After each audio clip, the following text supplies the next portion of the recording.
Eu agradeço vocês pela oportunidade de participar de um fórum, né, tão legal como esse, que já vem acontecendo há bastante tempo. A longevidade, a sustentabilidade disso daí realmente é louvável, né, que esteja acontecendo há tanto tempo.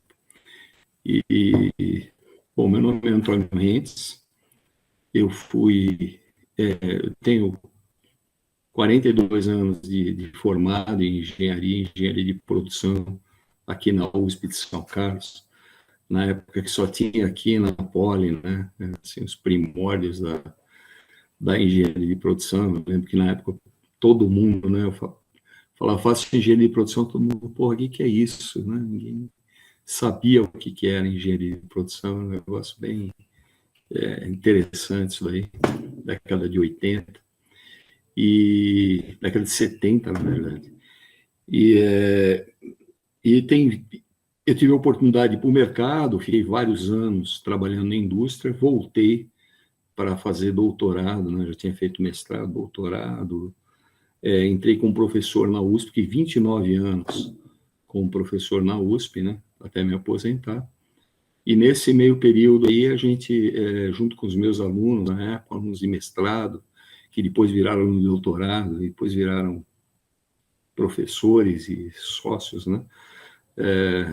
Montei a Omni, a gente montou a Omnis, que é uma empresa especializada em implantação de Lean. Isso começou em 2001, né? Voltei de um pós-doutorado em que esse negócio estava bombando, né? Esse negócio de Lean. E foi aí que começou tudo. Então, o que eu vou falar é o seguinte, é uma parte desse negócio que é uma das atividades da empresa, que é essa questão de Lean Plant Design, né? Projeto, fábrica enxuta, usar os conceitos do Lean para fazer projeto de fábrica. Então, vou compartilhar minha tela aqui. Então, primeiro é o seguinte, vou falar aí quem somos, aí, né? O que é a Omni, o que faz. Vou apresentar alguns cases, né, de Lean Plant Design que possam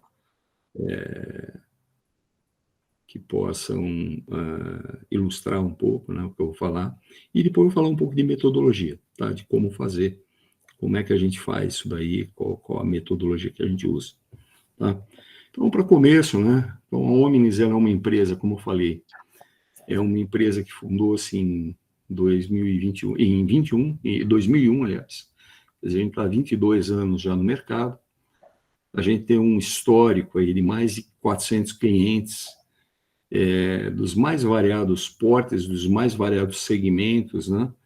Vocês podem ver aí, tem pessoal de indústria metal mecânica, indústria de óleo e gás, bastante coisa, hospitais, né?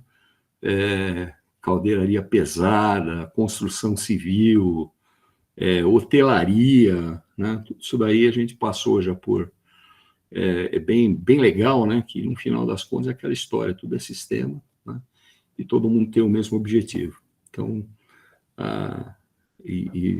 essa é um padrão aí da Omni, né? A gente pega todos os segmentos, nunca tivemos nenhum segmento aí que a gente acabou não conseguindo fazer a implantação de Lean. Então, mais de 400 casos, né? E hoje a gente tem no nosso portfólio aí, basicamente tem 4 coisas. Uma que é consultoria. Vocês conseguem, deixa eu botar meu laser point aqui, que é a parte de consultoria, né? Que é consultoria de Lean Manufacturing, supply chain, fluxo de informação, serviços, a parte hospitalar, a parte de construção civil, que é o carro-chefe, vamos dizer, da gente. Tem uma outra parte, que é essa parte de Plant Design, que é o projeto de novas fábricas, projeto de áreas de serviço, esse tipo de coisa, que também é um dos nossos carro-chefes.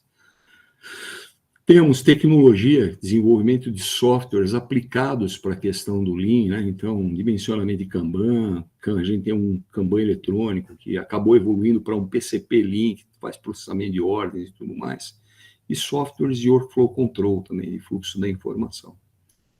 E a nossa base, né, lá inicial, que era também treinamento, a gente dá treinamento em company, temos um EAD Lean, que foi o primeiro EAD de Lean no Brasil, né, desde 2009 que a gente tem um EAD, e essa coisa do Core Capacitação Orientada a Resultado, que é mentoria, né, a partir do aprendizado que a empresa tem usando o nosso EAD. Então, a gente faz mentoria de alguns projetos também conduzidos por essa empresa. O que a gente vai falar hoje é essa parte de Lean Plan Design, né?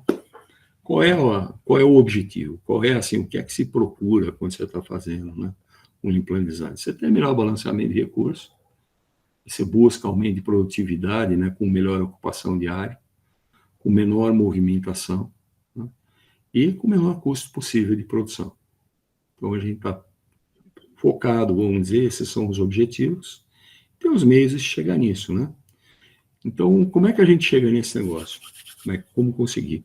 Bom, vamos para o básico da coisa, né? Eu tenho uma demanda futura, que a empresa, né, que vai querer construir uma fábrica ou vai querer fazer uma modificação no layout dele, isso aí se aplica tanto para Greenfield, né, quando você está começando do zero, quanto para Brownfield. Você tem uma demanda futura, né, e aí você vai querer atender essa demanda futura da melhor maneira possível, né, utilizando o mínimo possível de recursos, obviamente. Você vai querer minimizar o máximo possível isso, mas de uma forma otimizada, e mão de obra, a mesma coisa, né? E fazer esse negócio, fazer essa demanda acontecer da forma mais enxuta possível. Então, o que se passa aí, né? Bom, a gente tem o tempo total que se trabalha, vamos dizer, se tem uma demanda futura diária que você quer atender, qual é o tempo que você vai trabalhar, né? Quanto você vai ter de horas não programadas, almoço, descanso, café, esse tipo de coisa. Qual é a permissividade, né? Dependendo da situação, você pode ter uma permissividade maior, dependendo de se é um trabalho que exige maior esforço, ou um trabalho que exige, né, que é condições mais insalubres, né? Calor, esse tipo de coisa. E também o que as pessoas têm que descansar, né?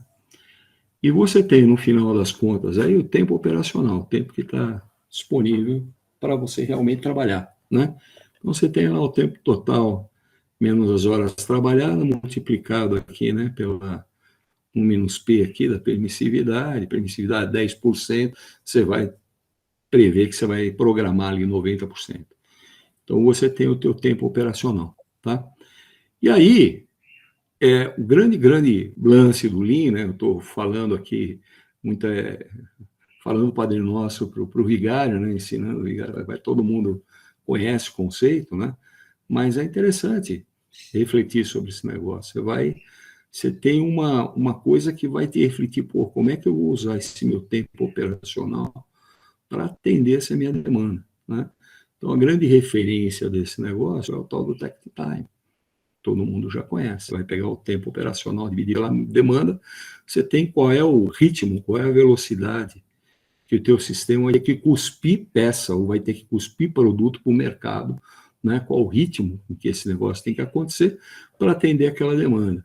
E isso acaba sendo, né, o grande fator aqui que você vai usar, e você vai dimensionar a fábrica totalmente sincronizada com esse tech time, garantindo que tudo, né, está rodando o mais próximo possível, certo? Os tempos de ciclo de todos os processos estão o mais próximos possíveis alinhados com esse tech time. Sempre menor ou igual ao tech time, mas o mais próximo possível, e você está dessa forma trabalhando para fazer com que isso aqui execute isso aqui. Tá? Obviamente, levando em consideração que isso é um ambiente humano, tem pessoas trabalhando lá, né? Não são máquinas, tem que ter segurança, então todas as normas de segurança de NR12 da vida têm que ser observadas, né? Para que isso aconteça, e o negócio tem que ser feito de forma produtiva, né? Não basta atender a demanda no tempo que você tem disponível, né? Usando um batalhão de recursos, um batalhão de gente. Você fazer esse negócio de forma sincronizada e produtiva. Esse aí é o fundamento da coisa, né? E aí como fazer, né? como fazer a partir do Tech Time você chegar em tudo isso daí. Vou apresentar aqui alguns cases rapidinho, depois a gente vai na metodologia e volta nessa parte aqui. Então, pegando alguns casos que a gente tem aqui do nosso, pegar um caso aqui da Magnum Pass, por exemplo, tá? O que é essa empresa? É uma empresa que fabrica chassi para tratores, fabricavam chassi para tratores, eles fabricam muito mais coisas. E esses caras tinham 2 fábricas. Olha só que legal. Essa fábrica, uma fábrica em São Bernardo que recebia matéria-prima, cortava a matéria-prima, né? Fazia alguns processos aqui de furação, detalhes aí de produção, enviava isso aí para uma outra fábrica que eles tinham em Diadema, né?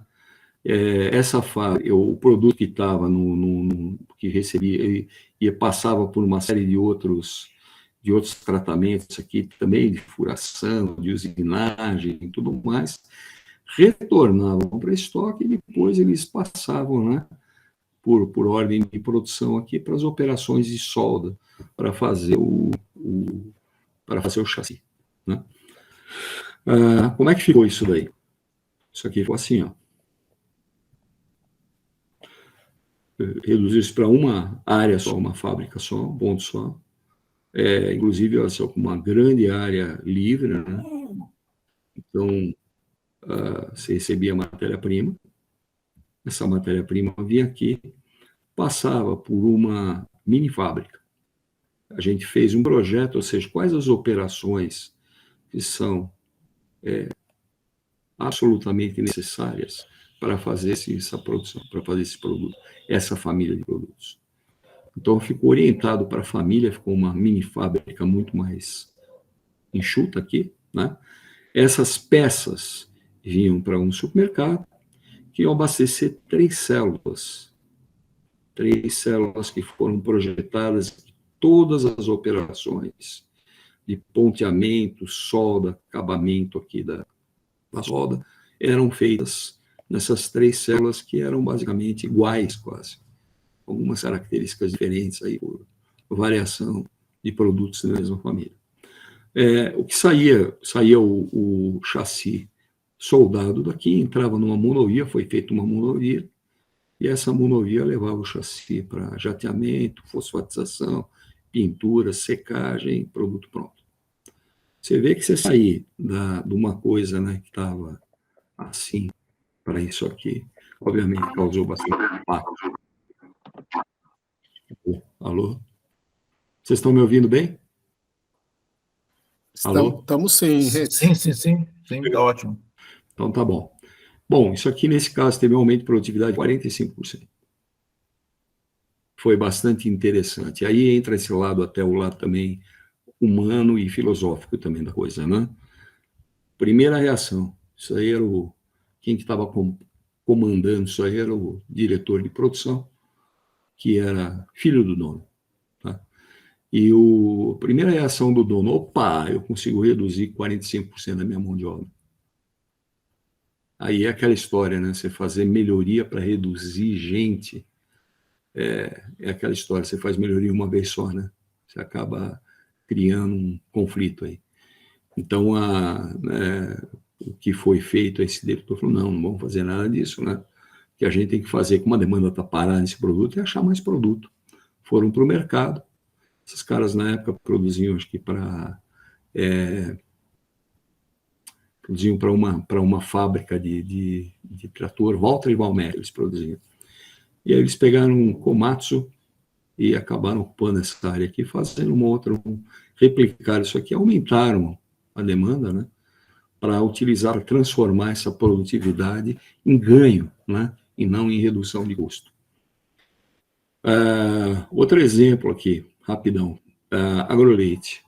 Agroleite é uma fábrica de cabines que esses caras eles produziam para um cliente nosso, que na época era Dinapac, e eles estavam com problema, eles não estavam conseguindo entregar, o que eles precisavam produzir. Eles tinham uma capacidade de produção, depois como a gente foi lá, fez um trabalho com eles também, né? Eles tinham uma capacidade de produção de 115 cabines por mês, e eles estavam precisando chegar em 160 cabines mês. Na verdade, quando eu cheguei lá, eles já estavam começando a fazer fundação Precisamos fazer movimentação de terra para uma expansão da fábrica nessa região aqui. E aí a gente falou, para um pouquinho, vamos estudar, vamos entender esse processo todo, né? E esse processo todo foi entendido, os caras acabavam produzindo em grandes lotes, os processamentos todos eram mais ou menos em lotes. A gente conseguiu reduzir esse tamanho de lotes, algumas coisas transformar em fluxo unitário, né? E com isso, o que aconteceu foi o seguinte, a gente acabou fazendo um projeto que elevou a capacidade para 200 cabines mês. Dentro do mesmo espaço, não precisou fazer a expansão da fábrica, né? Mas utilizando o melhor espaço. Utilizando o melhor espaço, introduzindo esses conceitos de Lean, né? no processo, no sistema de produção e, consequentemente, no layout, né? Isso aí deu um ganho aí de aumento de capacidade de 74% na capacidade produtiva e sobrou até espaço. Olha que coisa interessante, foi um ganho aí bastante expressivo. Tem um terceiro caso que eu queria mostrar para vocês, que é da Aker.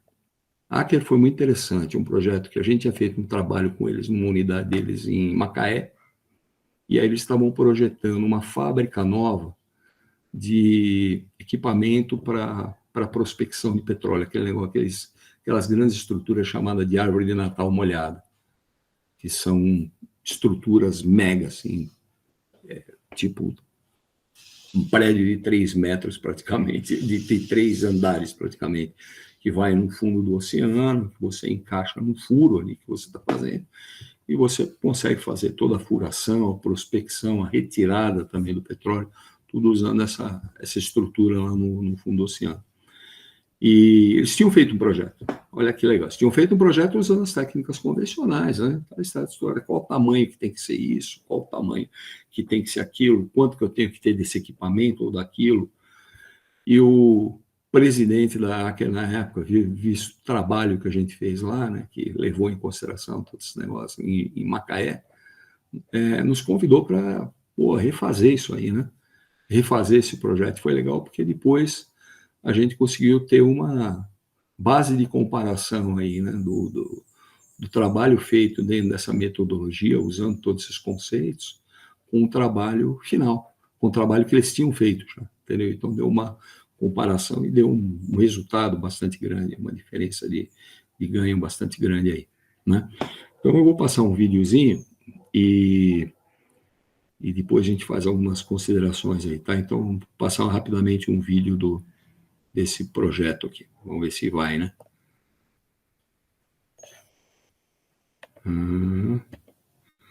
Epa, será que eu não estou conseguindo passar o vídeo?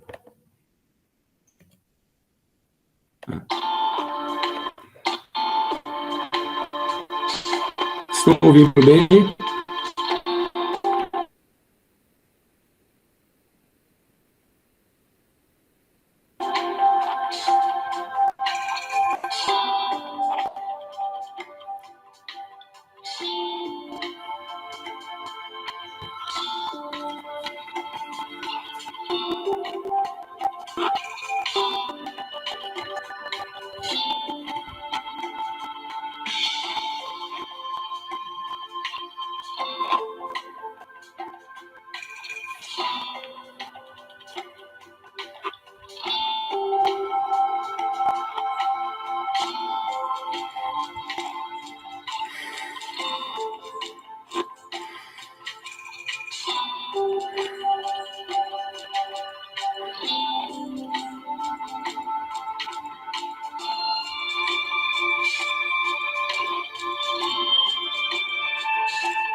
Legal. Esse caso aí que eu apresentei foi interessante. Vocês viram que os ganhos ali foram bem significativos, né? Eles, na época, isso aí, o dólar estava 1 para 2, então deu próximo de 20 milhões de dólares de diferença na parte de construção. Um detalhe, tá? Essa fábrica, ou seja, assim, o que reduziu foi o tamanho dos excessos, os tamanhos excessivos de espaço em relação ao que realmente era necessário, né? E ainda tem um detalhe a ser considerado, que tinham diversos espaços que estavam subdimensionados, ou seja, ia se criar gargalo.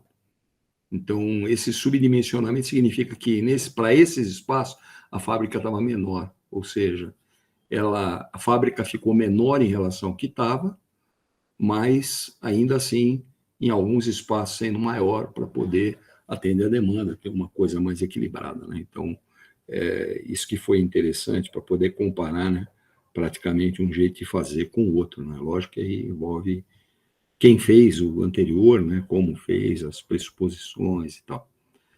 Mas como é que é feito esse negócio, né? Qual é a metodologia que a gente usa? A gente usa uma metodologia baseada, né, uma estruturada com um DMAIC, mas é uma estrutura em que você faz define o escopo, beleza? Forma a equipe, planeja e tal. Vou mostrar isso aqui um pouco mais ilustrado, né? Vamos passar para isso aqui, vamos ver lá. Então, a primeira parte aqui, definição de escopo, né? A primeira parte de definição de escopo começou um projeto desse, formar um time e tem que passar por algum tipo de treinamento, algum tipo de conversa. Porque todo aquele papo que a gente conversou anteriormente sobre tech time, sobre, né, você ter tudo funcionando como se fosse uma orquestra, baseado no tech time, isso aí tem que ser passado para as pessoas. As pessoas têm que estar tendo capacidade de interlocução, de conversar sobre o que está acontecendo, sobre o que está sendo passado, né, sobre conceitos básicos de Lean, conceitos de como fazer a sua produção, e isso envolve aí, né, membros da equipe aqui, equipe interna aqui, né, patrocinador e os líderes de área. Então, isso é extremamente importante, porque tem que ser um projeto a 4 mãos, tem jeito de ser um projeto assim, jogando por cima do muro, a gente fazendo e jogando de volta, né? Então, tem que ter esse negócio também.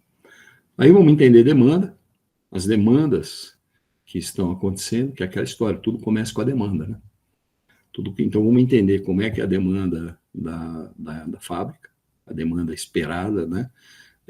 A gente tem um estudo da demanda, e vamos entender o que é prioritário, porque isso significa, né, as que têm mais demanda significa as que vão ter mais movimentação, que vão depender mais de movimentação, de espaço, esse tipo de coisa. E as coisas que têm menor demanda, menor relevância, né, são consideradas, mas são consideradas na hora que já está desenhando os seus conceitos lá de situação futura. Vocês são encaixados, vamos dizer, no conceito, né? Mas a ideia é você realmente simplificar um pouquinho o raciocínio para poder fazer o projeto. Não fazer um projeto, né, tentando olhar para tudo ao mesmo tempo agora, desde peças gigantes para até parafuso, porta e parafuso. Quer dizer, quando a gente está projetando, a gente está projetando olhando mais essas peças que são mais significativas e menos para parafuso e porca. Depois isso aí vai ser incorporado, mas o foco não é esse, né? E aí também entender para onde que vai essa demanda, né? Então é importante ter essa visão das prioridades e demandas futuras, que isso é o que vai ser aquela demanda futura que a gente falou lá, que começa toda a história. Aí vamos para uma fase já de entender como é que funciona a empresa, como é que funcionam os fluxos, né? Como é que funciona a sequência. Se a gente vai falando de um brownfield, é lá entender como é que funciona já o processo atual. Se a gente estiver falando de um greenfield, é tentar entender quais são as etapas, quais são os processos, quais são as especificações desses processos em termos de tempo de ciclo e tudo mais, para poder fazer o projeto. Então, very bom mapa de fluxo de valor entra aí, tá? A gente faz um mapa de fluxo de valor do processo produtivo, né? E um detalhe, uma inovação, é o seguinte, aquelas caixinhas de dados do mapa de fluxo de valor, que de processo, né? Tempo de ciclo, lead time, tempo de setup, tempo de utilização, quantidade de turno, tempo disponível, tamanho do lote, a gente joga tudo para uma planilha que a gente tem, que é uma planilha de análise de capacidade. Essa planilha aqui é um grande trunfo aí, vamos dizer, para fazer esse negócio. O que é isso aí, né? Uma planilha que você tem todos os elementos, então você tem lá, começa pela demanda aqui, a permissividade que você está mudando, qual é a demanda por família, os processos, quais são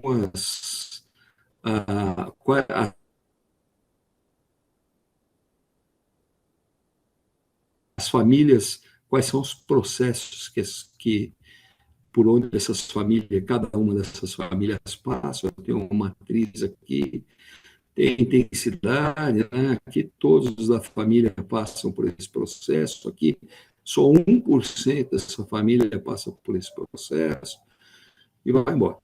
Tem essa definição, e com isso eu consigo ter, né, os tempos aqui disponíveis, né?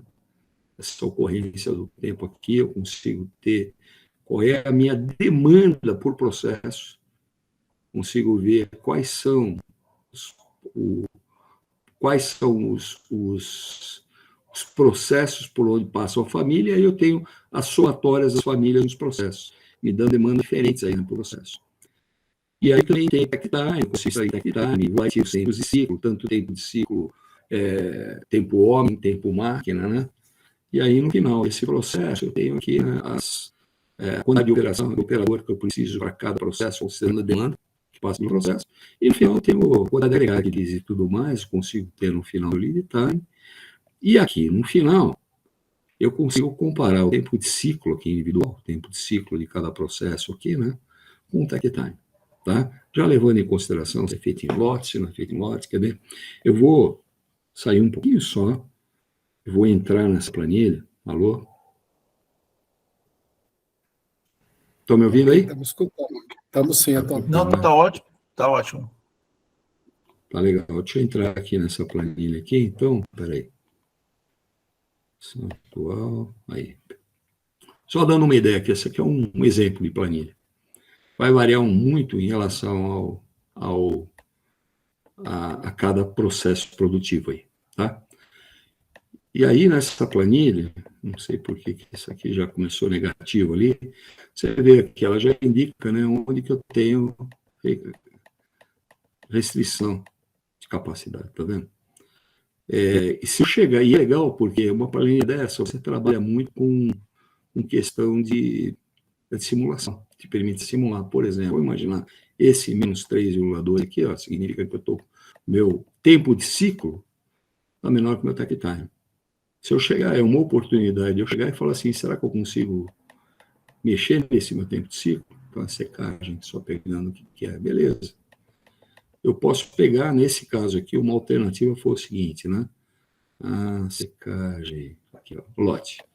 Ele estava secando de lote de 6 em 6. E é um processo, é uma máquina que, nesse caso aí, ela processa em lote. Se eu dobrasse essa máquina, se eu pegasse, por exemplo, começasse a trabalhar ela com 12, tá? Seria uma modificação, seria um acréscimo de máquina lá. Eu vou marcar isso aqui só para não perder depois, tá? O que vai acontecer aqui embaixo? Pô, eu tirei minha restrição.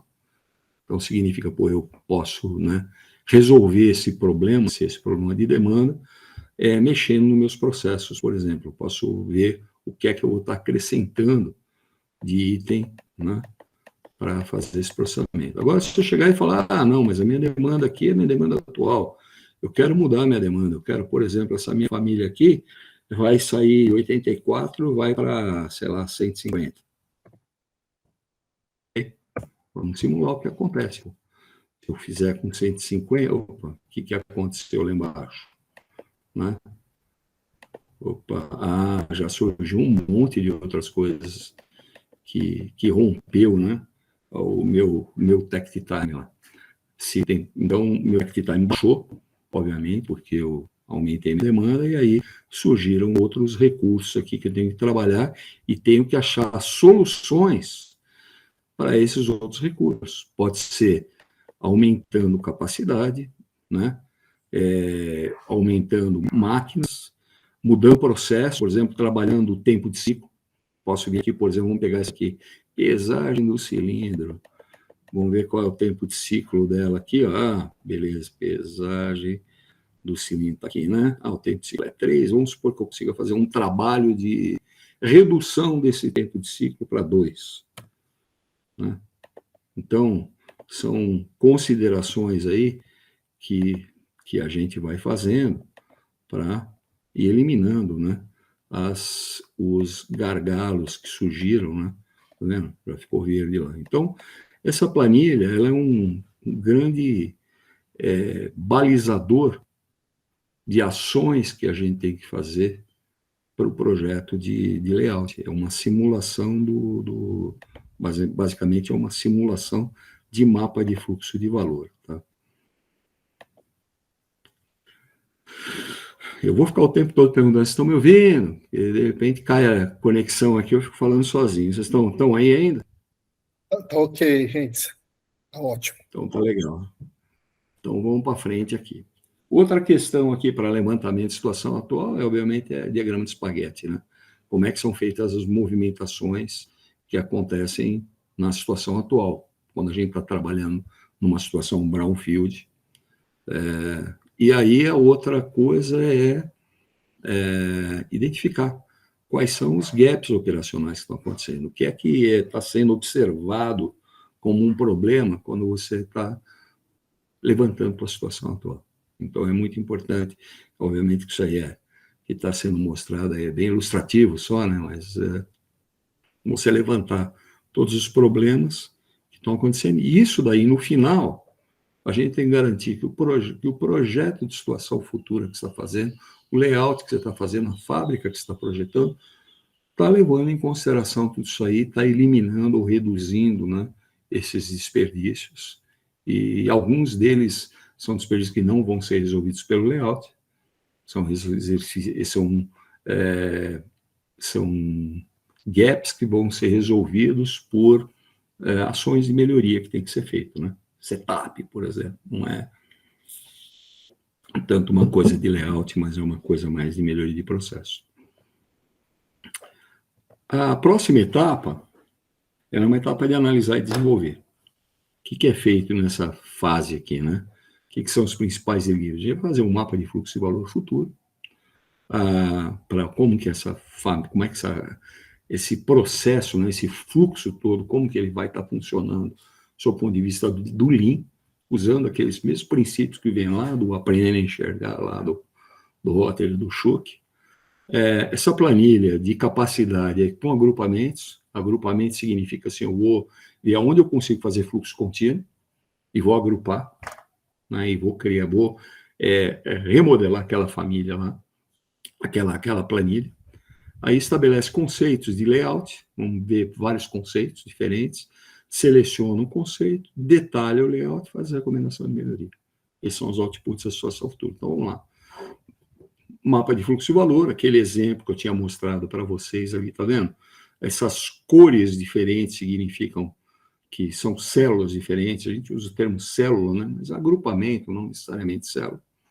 Então, mostrando aí o que dá para agrupar, né, no fluxo, tá vendo? Para fazer com que isso daí você tenha ganho, né? E aí reduz o teu lead time. Nesse caso aí, uma redução de 39%. Aí entra esse conceito de agrupamento de célula, né? Que é aquela história, você fazer... O que significa uma célula, um agrupamento? Situações em que você consegue fazer fluxo contínuo sem estoque intermediário, um agrupamento de tarefas quando faz sentido, né? Quando é o mesmo operador ou a mesma sequência de tarefas ali, atribuição de mão de obra para cada agrupamento, isso daí, de forma a você ter uma padronização desse negócio também, e um trabalho padronizado, né? Fazer o detalhamento aí dessa coreografia de trabalho que tem que acontecer dentro do agrupamento. Então, pode-se gerar vários conceitos, né, de produção usando células, várias formas de você agrupar, né? Naquele caso, a gente selecionou, né? Foi selecionado depois de muita discussão, aí é que entra aquela história, né, da formação das pessoas internas lá dentro, né, da empresa. Você tem que ter essa interlocução. As pessoas que trabalham na empresa têm que aprovar, né, como é que vai ser essa célula, certo? Então, chega-se aí na ideia de célula, né? E aí a gente tem também a extensão daquela planilha para a célula. Então, a gente tem a planilha aqui, né? A gente já tem aqui a identificação dos processos lá em cima. Você tem a identificação dos processos já por cor, aqui, tá vendo? Já mostrando aonde que virou a mesma célula, tá vendo? Tem um cara aqui com um cara aqui, estou fazendo uma célula dele, estou fazendo agrupamentos, né? Cada cor representando o agrupamento. E aqui eu tenho uma análise das demandas da célula, então eu consigo ver demanda de active time por célula, já comecei a falar isso aí. Inventário também, né? Qual é o estoque, quanto de buffer que eu tenho que ter na entrada de cada célula para garantir que aquilo lá não pare.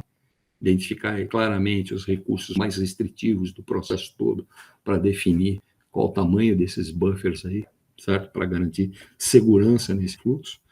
E aqui, na parte de mão de obra, como é que você vai analisar a tua mão de obra? Então, você consegue ter também uma visão por célula do conteúdo de trabalho por célula, que é a quantidade, né, as somatórias aí dos tempos de ciclo que acontecem lá dentro, e isso te dá também a quantidade de mão de obra por célula. Então, com isso, você consegue ter, né, a quantidade de mão de obra pela planilha que você já definiu por processo, qual é a quantidade que você realmente precisa de cada recurso, né? Então, você já tem uma informação legal aí para poder começar a fazer teu trabalho. Um outro elemento, outra coisa que a gente usa bastante também é uma matriz de proximidades, né? Especialmente nas situações em que teu fluxo às vezes não é tão linear. Fluxos onde você tem, se dividem no meio, em vários segmentos, ou começam vários fluxos diferentes que acabam convergindo numa montagem, por exemplo. Então, é importante ter essa visão, né, de o que é que tem que estar próximo do quê, né, o que é obrigatório, mandatório, o que seria bom, o que tanto faz, o que é indesejável, inclusive, estar perto, né? Então, ter essas informações todas levantadas também. A partir daí, o que é, basicamente, né? É você fazer desenvolvimento de conceitos de layout. Formas diferentes, e você, dentro do mesmo espaço, está alocando, né, suas máquinas, isso aqui bem numa forma mesmo conceitual, né? Ah, esse aqui eu entro por aqui, saio por aqui, acontece esses processos, as máquinas estão nessa direção. Esse outro é, eu entro por aqui e saio por aqui. Saio por um outro lugar, eu organizo de uma outra forma, esse aqui entra por aqui, sai por aqui, esse aqui entra por aqui. Bom, decidido, né, esses conceitos são amplamente discutidos, se faz mapa de diagrama de espaguete desses caras também, para entender como é a movimentação e tudo, e são amplamente discutidos, são selecionados. Bom, selecionei qual é o meu conceito, vou fazer meu detalhamento a partir desse conceito levantado, né? E aí, no detalhamento, vai ter lá todos os elementos, lá, movimentação, onde vão para as células, onde vão ser mini-fábricas, onde que tem que ser montagem por família, supermercado de peças, e aí por diante, área segura de movimentação, de ponte, todos os aspectos de segurança vão começar a ser observados já nesse nível de detalhamento, áreas de movimentação, e o bacana, olha só, inclusive as expansões previstas, né? Então, você pode estar trabalhando com uma demanda mais de longo prazo, né, em que você sabe que você vai precisar de mais máquinas, mas, por enquanto, você ainda não tem essas máquinas. Só que essas novas máquinas que você vai ter que colocar lá para chegar na demanda projetada, você já tem uma localização dessas máquinas. As máquinas são colocadas no layout de uma forma pontilhada ali. Ou seja, ela não existe ainda, mas já tem um espaço reservado para ela, para você garantir que depois você não vai fazer puxadinhos conceituais aí, né, para encaixar essas máquinas novas e tudo mais. Então, essa é uma visão de... E em alguns casos, olha só, eu vou mostrar aqui rapidamente um caso para vocês, não é tão simples, às vezes, porque é uma fábrica que você está começando, zero, tem várias opções de máquinas e de tecnologias, esse é um ponto que é bem complicado às vezes, né? Você tem vários tipos de máquina, vários tipos de tecnologia que pode usar, então você é obrigado, às vezes, a fazer um detalhamento considerando cada uma dessas tecnologias possíveis, para, né, uma decisão futura de como é que vai ser efetivamente a máquina. Esse exemplo aqui que eu vou mostrar aqui, ó, é uma fábrica de classificação de cenoura e beterraba, que a gente está acabando de fazer, inclusive, né? Então, você tem ali para cada tipo de máquina ou de tecnologia que você vai usar, você faz um layout, tá vendo? Dois em Newtek, tem uma outra que é utilizando uma outra tecnologia que é S-máquinas, tem outra tecnologia usando mais uma máquina de pré-seleção. Então, você tem alternativas. Tem outro que é você fazer essas anteriores são classificação ótica de cenoura, no caso aí desse pedaço do layout aí. E aqui por diâmetro, né, que é uma classificação mecânica também, com variações aí e tal. E aí você consegue fazer um comparativo, né? Nesse caso aqui, um comparativo entre os layouts aqui, ó, os diversos layouts, né? E custo de equipamento necessário para cada layout aí. Você vê, tem layout aí que está... Layout mínimo aí está saindo por 2.500.000 aí de compra de máquina, até um que está quase em 12 milhões de na parte de compra de máquina. É uma decisão, né, posterior da liderança aí da fábrica. Outra coisa nesses layouts, né, é você ter também várias visões, permitir você ter várias visões, né? Então, essa visão aí de detalhamento dos caminhos, né, que é onde passa empilhadeira, onde passa gente, né? Você ter uma visão para depois pintar o chão, então, aí, como é que seria a pintura do chão desse negócio, em termos de cores e tudo mais, e detalhamentos de cada área, né? Detalhamento de cada etapa desse teu processo aí. Um outro elemento também que é interessante é a questão de modularização de layout. O que é isso aí? Em diversos casos, você projeta para uma expansão, né? Já prevendo expansão. Só que você prevê expansão sem construir ainda o prédio. Então, você já prevê onde vai ser, onde vão ser colocadas as expansões, os prédios, mas já fazendo um fluxo aqui, tá? Que você não tenha, de novo, aquela questão dos puxadinhos, né? De você depois ficar fazendo as gambiarras para poder aumentar a sua demanda. Então, você projeta, né, olhando para uma situação futura de longo prazo, reservando já os espaços aqui para fazer essa expansão. Então, isso aí é layout modularizado. É uma das coisas que acontecem muito dentro desses projetos da OMS. Essas previsões de expansão, esse mesmo de cenoura e beterraba que eu acabei de falar, também é um que está se reservando espaço para novas famílias de produto, para a parte de abacate, batata, esse tipo de coisa que vão ser introduzidos ali, mas já com previsão no macro layout, né, de como é que esse negócio, como é que o prédio vai se expandir. Né? Legal. A fase de implantação, né, o que é? Ela não vamos dizer que é só o layout, que é só o projeto mesmo, tá? Então a gente muitas vezes não faz o acompanhamento da implantação. Em alguns casos faz. Né? A gente é contratado para fazer também a implantação do sistema. Mas muitas vezes é só o planejamento mesmo da implantação. Né? Então, nessa fase, é uma fase que a gente tem que ver aqueles gaps operacionais que já existiam e ver como é que eles estão se resolvendo lá, né? Como é que eles estão sendo resolvidos, o que é que já é resolvido no layout, o que não é resolvido no layout, mas que já tem, né, alguma recomendação feita ali, né? E assim por diante. E as propostas de melhoria, que são essas propostas de melhoria que não dizem respeito tanto ao layout, dizem respeito a pequenas ações ali que fazem aquele layout ser viável, não o layout ser viável, mas o sistema de produção que você projetou está embaixo do layout ser viável. Tá? Que é esse tipo de coisa, né? Várias melhorias aqui de processo, tal, que você define aí né, de acordo com com o que você observou lá de melhoria. E aí, qual que são essas melhorias? Normalmente são melhorias de padronização, né?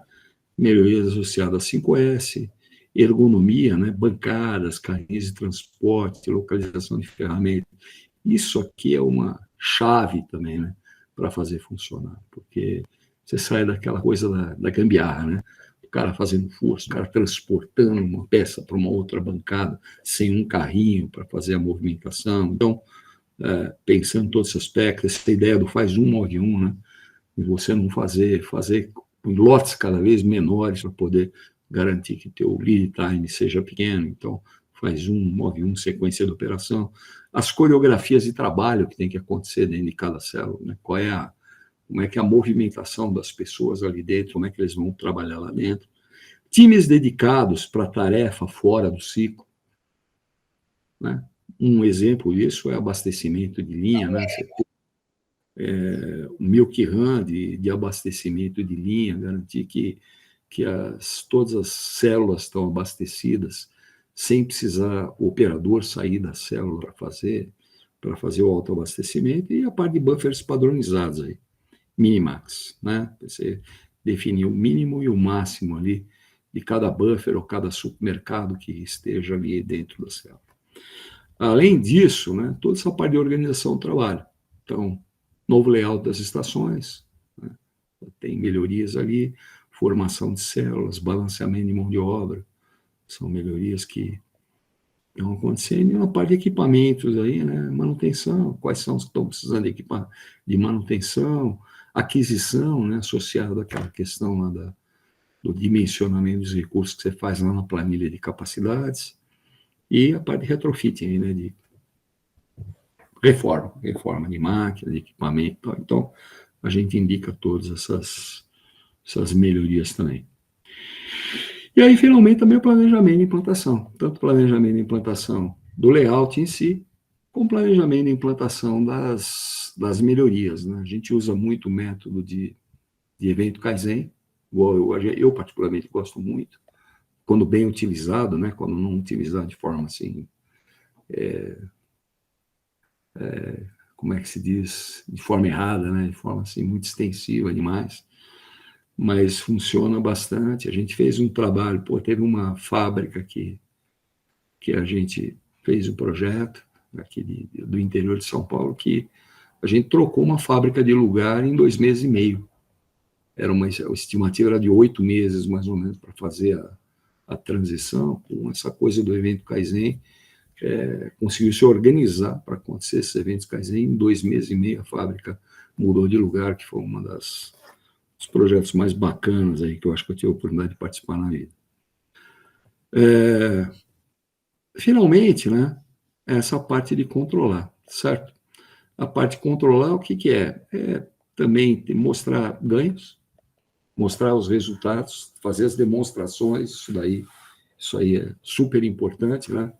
Eu costumo falar que tão importante quanto obter resultado é você demonstrar resultado, que acho que é importante para caramba, né? Em alguns casos aí, por exemplo, isso aqui é da Longping, mas teve casos aí nossos, que teve redução aí de 73% de movimentação em relação ao que era no brownfield, né?